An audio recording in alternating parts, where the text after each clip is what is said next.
గా ఉన్నారు, బర్న్స్ ఉన్నాయి, ఇంజురీస్ ఉన్నాయి. ఒక ఇద్దరు మాత్రం సేఫ్ గా ఉన్నారు. ఈ హాస్పిటల్లో ఉండే 11 మందిలో ఇద్దరు సేఫ్ గా ఉన్నారు, out of danger, with little treatment, with little support. వాళ్ళు బాగైతారు, వాళ్ళు బయటకు వస్తారని చెప్తున్నారు డాక్టర్లు. 5గురు పరిస్థితి మాత్రం వెంటిలేటర్ మీద ఉన్నారు. 4గురికి కూడా తీవ్ర గాయాలతో, ఇంజురీస్ తో ఉన్నారు. వీరికి ఒక మంచి వైద్యం మా వాళ్ళని మేము బతికించుకుంటాము, మేము హైదరాబాద్ లో ఆసుపత్రికి తీసుకువెళ్తాము అని వాళ్ళు పేషెంట్స్ యొక్క భార్య, పిల్లలు, కుటుంబ సభ్యులు ఏడుస్తా ఉన్నారు. నేను అదే విషయం కూడా కలెక్టర్ గారికి చెప్పాను.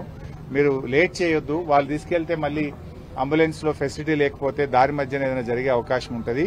మరి మనకు వెంటిలేటర్ ఉన్న అంబులెన్సులు తెప్పించండి, పోలీసుకు చెప్పి సిగ్నల్ ఫ్రీ పెట్టి నిమిషాల వ్యవధిలో ఉన్నత ఆసుపత్రికి పంపించి వారి ప్రాణాలు కాపాడాలని చెప్పి ఇక్కడి నుంచి కూడా కోరాను.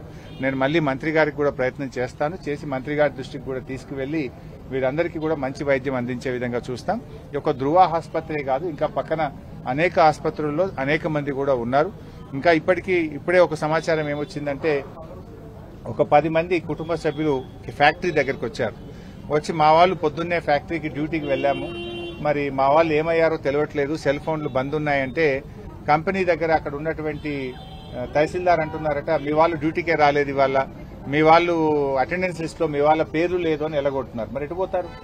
ఫోన్ నంబర్లు పనిచేయట్లేదు. ఉదయాన్నే కంపెనీకి పోతామని వచ్చారు, కంపెనీ గేట్ దగ్గరికి వెళ్తేనేమో డ్యూటీకే రాలేదు, ఇక్కడ లేరు అని చెప్తున్నారు. ఇలాంటి బాధ్యతారహిత్యమైన చర్యలు మంచివి కావు.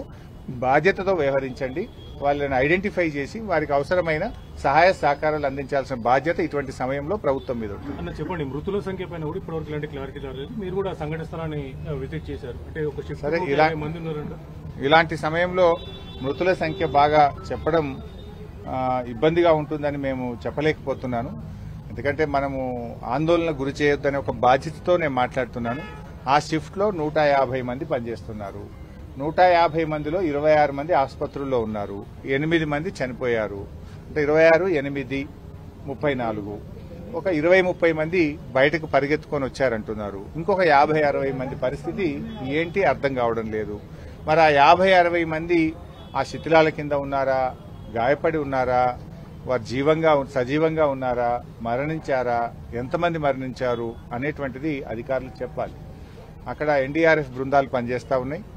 4 అంతస్తుల భవనం పూర్తిగా కుప్పకూలిపోయింది. మరి దాని కింద ఎవరెవరు ఉన్నారు అనేది తెలియట్లేదు. ఒకటి, ఈ బాయిలర్ బ్లాస్ట్ కావడం వల్ల పక్కనే ఉండేటువంటి ఆఫీస్ బ్లాక్ కూడా కూలిపోయింది. మరి ఆఫీస్ బ్లాక్ లో ఏం జరిగింది, బాయిలర్ పరిసర ప్రాంతాల్లో ఏం జరిగింది అనేటువంటి వివరాలు తెలవాల్సినటువంటి అవసరం ఉంది.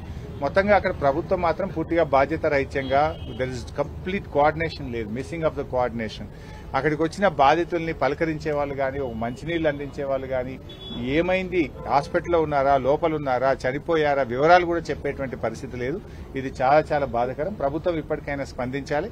వీళ్ళందరినీ కూడా ఉన్నతమైనటువంటి ఆసుపత్రికి పంపించి మంచి వైద్యాన్ని అందించి వీళ్ళ ప్రాణాలు కాపాడాలి. ఇప్పటికీ ఆలస్యమైంది, 5 గంటలైనా కూడా there is no response from the government. ఇప్పటిదాకా ఒక మంత్రి గాని, ఒక బాధ్యతాయుతమైన వ్యక్తి ఇక్కడికి వచ్చి వాళ్ళని చూసిన పరిస్థితి కూడా లేదు. మేము వచ్చి చూస్తే పరిస్థితి చాలా హృదయ విదారకంగా ఉంది. వాళ్ళని చూస్తూ ఉంటే అసలు కొట్టుమిట్టాడుతున్నటువంటి, చావు బతుకుల్లో కొట్టుమిట్టాడుతున్నటువంటి పరిస్థితి ఉంది. So government should act immediately and save there lifes. చివరిగా చెప్తున్నా, ఎస్బీ ఆర్గానిక్స్ హత్నూరాలో జరిగినప్పుడు కూడా 5గురు చనిపోయారు. అప్పుడేదో తాత్కాలికంగా నిప్పు మీద నీళ్లు జల్లినట్టు ఆ నిమిషానికి పనిచేయడం కాదు. ప్రభుత్వం భవిష్యత్తులో ఇటువంటి జరగకుండా చూడాలి. ఇదే పాశమైలారంలో ఈ సంవత్సర కాలంలో 3 జరిగినాయి. ప్రతిసారి 3, 5 చనిపోతా ఉన్నారు. ఇంకా ఎంతమంది చనిపోవాలి? ప్రభుత్వానికి బాధ్యత లేదా? ప్రభుత్వం అన్ని సేఫ్టీ మెజర్స్ తీసుకోవాలి. ఇన్స్పెక్టర్ ఆఫ్ బాయిలరీస్ రెగ్యులర్ గా తనిఖీ చేయాలి, లేబర్ డిపార్ట్మెంట్ రెగ్యులర్ గా తనిఖీ చేయాలి, సేఫ్టీ మెజర్స్ అన్ని కూడా తీసుకోవాలి. కార్మికులకు అవసరమైన రక్షణ కూడా పూర్తి స్థాయిలో కల్పించి వాళ్ళందరినీ కూడా కాపాడాలి. ఈ చనిపోయినటువంటి వారికి ఒక్కొక్కరికి ₹1,00,00,000 ఎక్స్గ్రేషియా ఇవ్వాలి, గాయపడ్డ వారికి 50 లక్షల ఎక్స్గ్రేషియా ఇవ్వాలి. గాయపడ్డ వారిని ఉన్నతమైనటువంటి ఆసుపత్రిలో చేర్చి పూర్తిగా ప్రభుత్వమే వైద్యం అందించాలి.